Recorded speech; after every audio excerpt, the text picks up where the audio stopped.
Então, o cara que quer comprar só índice e esperar subir, ele vai ter uns sérios problemas, porque como você comentou, a partir do momento que cortar juros, isso aí ele pode reduzir a pressão monetária, né, o aperto monetário, mas quer dizer que foi a economia que o obrigou a fazer isso, que as coisas estão ruins e que o corte desses juros ele pode estar também sendo acompanhado de corte dos lucros das empresas que, consequentemente, atrariam a patamares menores. Bitcoin, ações americanas, títulos públicos americanos. Quais são os melhores investimentos para 2023 de acordo com Andrei Nuzzi?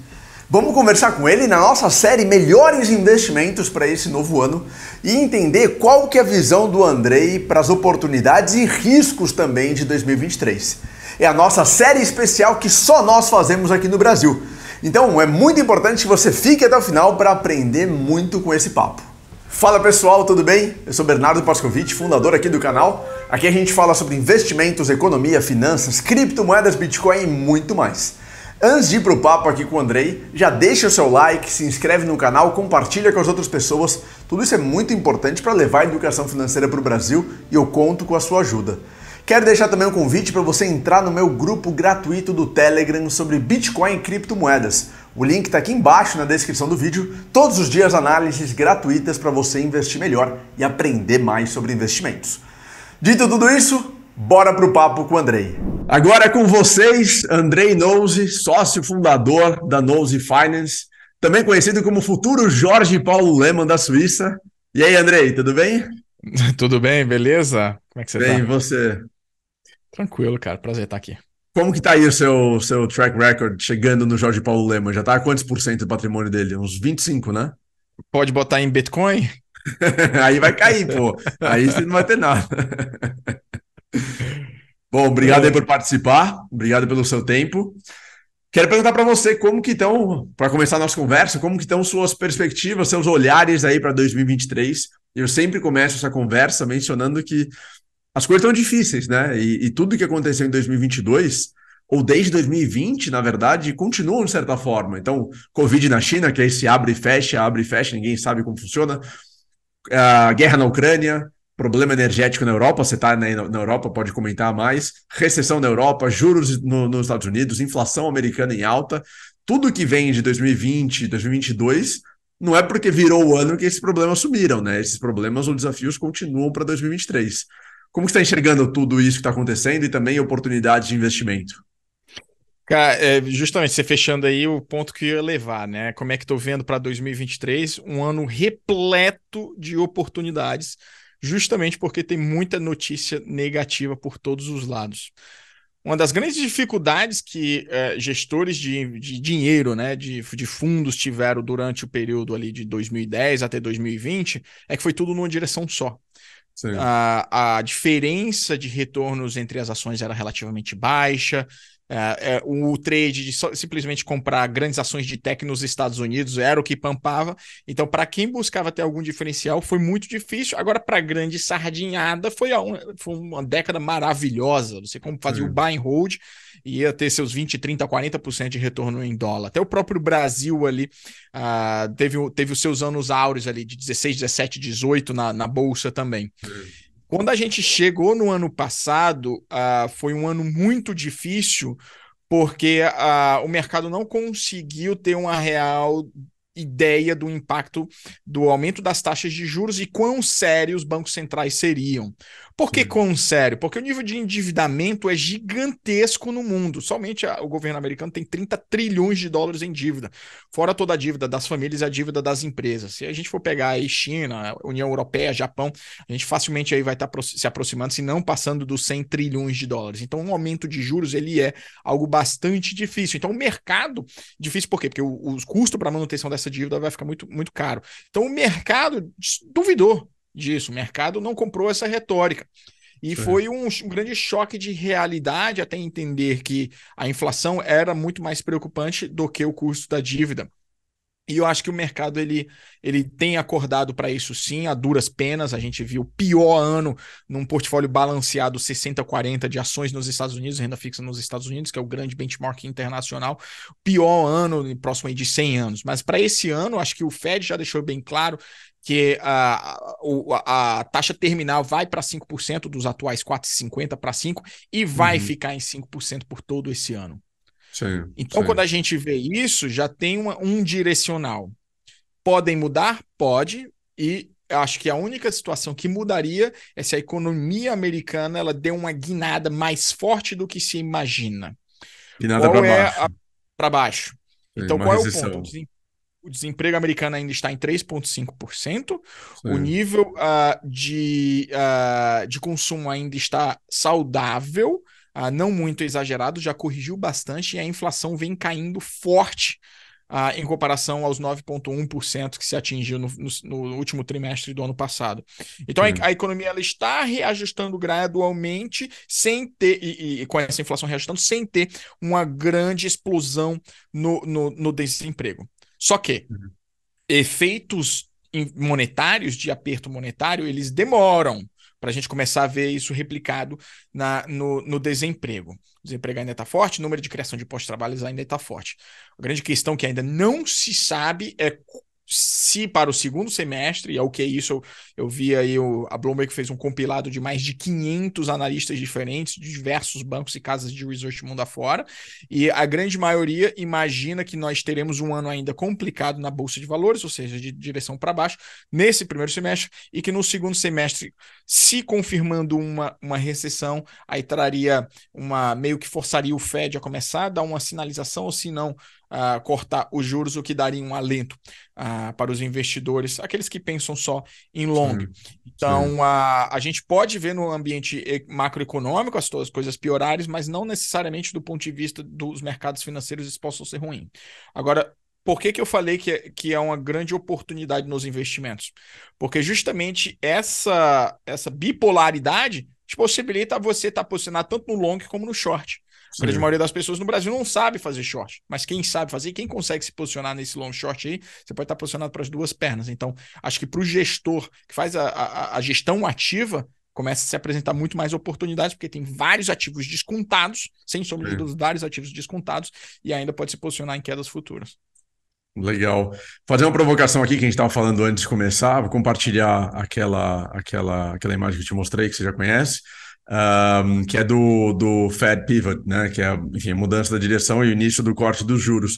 Aí minha provocação, ou pergunta, na verdade, para ouvir sua opinião, é: tem muita oportunidade, mas historicamente, desde a década de 60, as maiores oportunidades surgem na recessão, né?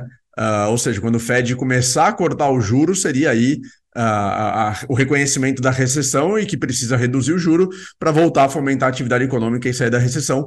E aí, desde a década de 60, nesses momentos que aparecem as maiores oportunidades na Bolsa Americana e, consequentemente, em ativos de renda variável pelo mundo, né? Minha pergunta é: você acha que vale a pena, e claro, não tem recomendação de investimento nem bola de cristal, mas você acha que vale a pena começar a comprar agora de forma conservadora ou ficar líquido, aproveitar renda fixa brasileira, por exemplo, que está com enfim, títulos muito altos, e esperar ver se essa recessão vai chegar ou não vai chegar? Claro, você sempre tem o risco de ficar esperando, a recessão não chega e você perder a oportunidade, mas já que está todo mundo falando em recessão, você acha que vale a pena esperar para ver se vai ter ou não vai ter recessão? Como que você está vendo isso? Então, o cara que quer comprar só índice e esperar subir, ele vai ter uns sérios problemas, porque como você comentou, a partir do momento que cortar juros, isso aí ele pode reduzir a pressão monetária, né, o aperto monetário, mas quer dizer que foi a economia que o obrigou a fazer isso, que as coisas estão ruins e que o corte desses juros ele pode estar também sendo acompanhado de corte dos lucros das empresas que, consequentemente, atrariam a patamares menores. Mas Sim, nem todas as ações nos Estados Unidos estão indo assim. Eu estou abrindo sim, aqui o gráfico da Lockheed Martin, as empresas de defesa nos Estados Unidos, elas estão performaram maravilhosamente no ano passado. Então aqui, ó, a gente vê, ó, ela aumentou a volatilidade, sem sombra de dúvidas, mas o ano de 22 foi um ano muito bom para as empresas de Sim, defesa. sim. Né? Então, os setores mais defensivos, aqueles que têm menos dependência do ciclo econômico, setores que pagam mais dividendos, setores que têm uma boa previsibilidade dos contratos futuros, são setores que performaram muito bem. Você pega o XLU aqui, que é de utilities, ele teve também muito menos dificuldade quando a gente compara, por exemplo, com o próprio S&P 500, né? Que o S&P 500 foi em linha reta para baixo. Você pega setores como de energia, que performaram excelente no ano de 2022. Mesmo quando a gente compara aqui com o US Oil, quando a gente compara com o WTI, ele acompanhou, e deixa eu tirar aqui o S&P 500, ele acompanhou de mão dadas aqui até meados de agosto, depois abriu uma boca do jacaré, mesmo petróleo caindo, as empresas petrolíferas performaram bem. Então Sim. essas oportunidades vão existir. O cara que vai só no long aqui de S&P 500, aí sim, eu acho que ele pode ter um grande risco nesse ano ainda, principalmente quando a gente abre aqui, ó, tem uma tendência que se forma, deixa eu ver se consigo pegar aqui, o S&P 500, vou botar aqui algo... tem uma LTB aqui muito forte, já há mais de um Ah, ano, e todas as vezes ele não conseguiu romper, certo? Então se aproximaria aqui de um alvo aqui de 4 mil, mais ou menos, né? Meu sim. viés ainda é de baixa para o índice como um todo aqui, salvo se a gente consegue romper essa resistência aqui, tá? Mas, por outro lado, como você falou, o que deveria fazer? Manter caixa? Deveria... deixa eu tirar aqui. Stop share. Deveria ir para renda fixa no Brasil? Eu acho que em todos os mercados, dependente se é de alta ou de baixa, você tem que fazer isso, você tem que ter a diversificação do Uhum. portfólio. Brasil, essa bagunça que é a renda fixa, você ganha dinheiro de olho fechado, certo? E é Sim, por isso que a renda fixa estando atrativa assim, é por isso que a gente não está vendo um dólar R$ 6.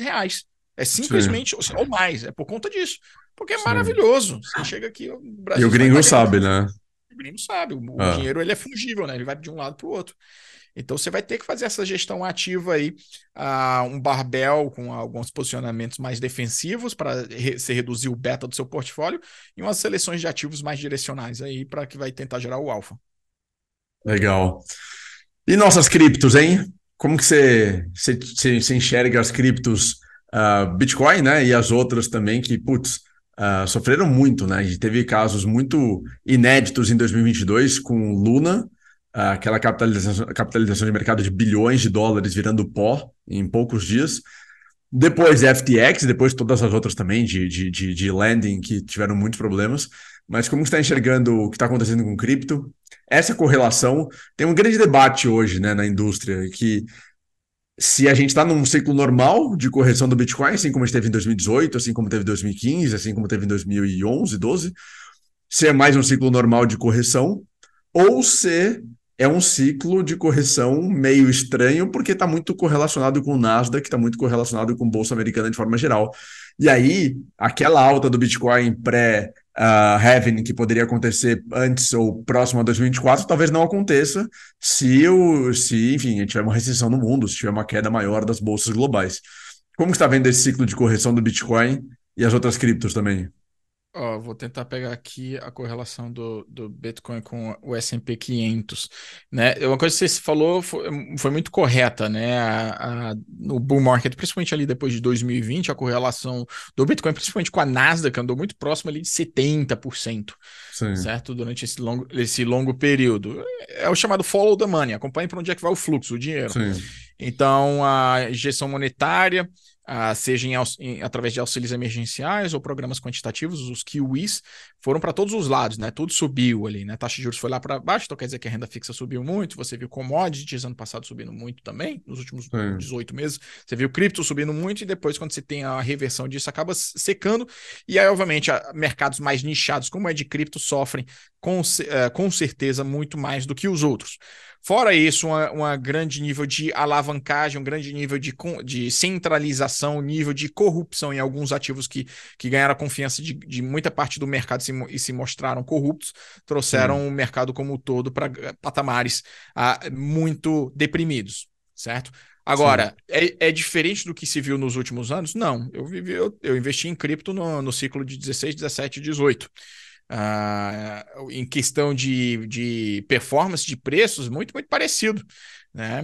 Muito, muito parecido. O Bitcoin aí colapsou aí, sei lá, 75%, 80%, muito parecido Uhum. com o que já aconteceu outras 3 vezes também. Sim. A grande diferença é que nessa vez agora foi um mercado que atingiu um pouco mais de 3 trilhões de dólares, 2 ou 3 vezes a mais do que no último ciclo, e aí impactou muito mais gente, impactou empresas, impactou fundos de pensão Sim. que entraram. Mas quando você olha o comportamento do Bitcoin, ele é bem interessante, né? No começo do ano de 22, ele estava tendo uma performance até de queda, mas muito parecida com a bolsa como um todo, nada muito Uhum. exagerado. Obviamente tem um nível, tem um nível de risco maior, então caiu mais, mas não eram flutuações, não era um nível de volatilidade tão expressivo do que poderia se imaginar. Aí ocorreram 3 grandes fatos que limparam a boa parte da alavancagem, removeram os turistas. Luna, começo de tudo, dia 7 de maio, final de semana antológico para o investidor de cripto, dia 7 de maio foi um domingo. E depois, em junho, a quebra da Celsius do fundo 3AC, o DPEG do Staked ETH. Depois, o cripto lateraliza por 4 meses. Bitcoin lateraliza por 4 meses, no patamar ali mais ou menos de 20 a 23 mil dólares. Vem a FTX no começo de novembro. Ele dá mais uma correção ali de uns 15, 20% e vem lateralizado. Então, foram movimentos de uma queda inicial, aí um despenco, lateraliza, despenca em linha, como se fosse uma Ah, escada mesmo. ah. Resulta que a gente chega nesse momento agora, são cerca de 70% de toda a oferta circulante do Bitcoin, ela não se move há mais de um ano. E são números que eu peguei ontem da própria Glassnode. Nos últimos 2 a 3 meses, houve uma pressão muito forte de venda vinda dos mineradores. Core Scientific quebrou, a Argo Blockchain estava reestruturando, a Riot estruturando, a Marathon estruturando. Então, todas as grandes mineradoras que eram grandes detentores de Bitcoin, que no bull market não se desfizeram, mantiveram a posição de bitcoins, foram forçadas a vender, porque muitas delas estavam alavancadas para investimento nos rigs, e esses rigs colapsaram de valor e eles tinham que pagar essa dívida. Resulta que agora que com uma grande pressão de venda começa a se exaurir, são os Uhum. mineradores, e do ponto de vista da oferta, cada vez mais diamond hands das pessoas que segurando isso, com a oferta atingindo 70%, então resta 30%. Então, entre esse equilíbrio, é por isso que você vê o Bitcoin, ele, mesmo com a situação mais complicada, ele lateralizando. Sim. Porque, de um lado, a pressão vendedora está se exaurindo, uma pressão vendedora estrutural, e da outra, acaba tendo falta de oferta. Agora, isso não quer dizer que é um sinal bullish. O nível de movimentação no Bitcoin, na rede do Bitcoin, é baixíssimo. Sim. O número de transações, número de endereços ativos é baixíssimo. Então, por isso que se faz total sentido imaginar um mercado lateral como esse. Agora, Uhum. então, o viés ele já começa gradualmente a se mostrar mais positivo para o longo prazo. Não quer dizer... André, pode ir a 12? Pode ir a 12. Vários indicadores técnicos indicam que pode ir a 12. Sim. Mas eu acho que o preço justo nesse momento a 16, 17 faz mais sentido e gradualmente, quando a gente começar a limpar algumas dessas notícias macroeconômicas, que não vai ser o momento agora, não acho que a gente vai começar um bull market, mas para a segunda metade desse ano, se não, começo do ano que vem, a gente pode começar um novo ciclo de alta. Mas se vier uma recessão americana, aí você acha que sofre mais ou que descola? Porque também Acho tem que essa sim, dúvida, acho né? que sofre. Acho que sofre, sim. Aí poderia ir Ah, abaixo de 10, né? Vamos lá, se o S&P cair 40% a mais, trinta qual por é o cento a número? mais. Assim, vamos falar de S&P 500. Historicamente, quando tem Especulando, claro, né? recessões, a bolsa normalmente americana ela cai na média, uns 30 a 35%. Então, se na média o S&P 500 ele cai mais ou menos 30 a 35%, a gente ainda teria aí mais uns 15 a 20% Ah, de queda na média. Então, eu me basearia mais por aí. Então, se a gente fosse pensar pelo menos o Bitcoin mais uns 20, acho que se for um fato exógeno, então no mercado de cripto, ao mercado de cripto, então se fosse a bolsa como caindo, acho que ele acompanharia em linha. Se for um fator endógeno, um Michael Saylor da vida precisando despejar, ou uma Silvergate da vida que pode quebrar aí o banco, algum outro grande player, a Binance, acho que talvez a Binance seria até a pior de todas, aí a ah, gente poderia ver uma queda maior. Mas isso são cisnes negros que não tem como a gente botar uma precificação em claro. cima disso. Claro, claro. Então, se a gente fosse basear aí pela uns 20%, se fosse na média, então tá 17, tira mais 3,4 aí, ele é lá para os 12, 13 mil, né? Mais Uhum, ou uhum. menos. É. Pode ir, pode, mas não é o meu base case, não. Ah, legal. Eu falei do S&P mais pensando nos crashes de, sei lá, 2008, 2000, década de 80, pensando não em recessão pura, mas em recessão com crash, né? Recessão violenta. Que o último realmente foi 2008, né? Porque 2020, claro, teve um crash, mas foi muito pontual, né? Não foi uma recessão, não foi uma crise. Claro, teve uma crise humanitária, de saúde, etc. Mas em termos econômicos, agora que chegou a conta de 2020, né? 2020 não chegou a É. conta. A conta chegou só agora. E para encaminhar aqui para o encerramento, o que, que é sua preocupação para 2023? O que, putz, tira seu sono? Seria realmente uma grande preocupação, uma grande inversão aí de cenários positivos ou potencialmente positivos para um problema grande do mundo. Eu vou separar em dois. Para o Brasil, me preocupa muito a crise política. Assim, uma coisa que eu sempre achei interessante é que, muito embora o Brasil tenha problemas, as instituições no Brasil elas sempre foram relativamente sérias. Você conseguiu um presidente em exercício ter fortes investigações de corrupção durante o período da Lava Jato, né? Então, mostrava que tinha alguns setores da sociedade civil ali que eram mais independentes. Já começa a Uhum, me preocupar ver algumas coisas de que talvez a reputação desses agentes não sejam tão independentes e começo a ver com preocupação a liberdade da mídia, que não teria tanta liberdade, goste ou não. Odeio sim, esse jornal, odeio esse jornal. É importante ter uma mídia livre e começa a ver movimentos assim. Então, acho bastante perigoso para o Brasil isso, e sem sombra de dúvidas, não acredito que a gente está lá, está longe de estar isso, mas começa a mostrar umas direções quanto a isso. A confiança do investidor estrangeiro minaria muito contra o Brasil, se isso sim, ocorrer. sim, Espero que não. sim. E é um risco, Ah, né? A gente tá vendo que realmente a situação está muito complicada, né? exato, é um risco. A gente está no Ah, olho do furacão agora, né? Torço ah, que esse furacão passe e que a gente melhore, mas esse risco ah. existe. Do ponto de vista de economia mundial, né? Qual que é o ponto? Uma taxa básica de juros nos Estados Unidos a 5% é, é preocupante demais, mas demais. Porque, como eu falei, são trilhões de dólares. Então, se você for pegar só da dívida americana, o custo da dívida em somente um ano saiu de próximo de zero, quando a taxa básica era zero, e Uhum. se a gente fosse pegar toda a curva próxima de 5%, para 1,5 trilhão de dólares, né? Sim, Imagina sim. os cofres públicos onerar isso, é mais do que o PIB brasileiro, Ah, somente em custo. E tem todo o efeito em cascata, porque vai para as empresas. sim, Então, chega uma hora que, cedo ou tarde, algo tem que quebrar. É como num elástico. Esse elástico está sendo puxado, puxado, puxado, esse elástico quebra. sim. E você não sabe em qual ponto do elástico ele quebra. Então, esse é um risco que me dá, uma preocupação que me dá. Vai acontecer, eu não sei. Me surpreende muito a resiliência da economia americana, de o desemprego ainda Uhum. estar tão baixo, de ter a estimativa dos analistas ainda é de crescimento de lucros para esse ano de Sim. 2023. Eu acho que eles estão exagerando aí. Mas a economia ainda se mostra resiliente. Então, mas esse é o grande risco que me preocupa. E o Fed dizer que vai ficar por 5 ainda por todo esse ano. E isso também é uma dúvida grande do mercado, né? Porque a expansão da base monetária foi tão grande de 2008 para cá e a própria dívida pública, que quanto maior, né? É uma dúvida, né? Quanto maior a expansão, maior o crash, né? Maior a queda.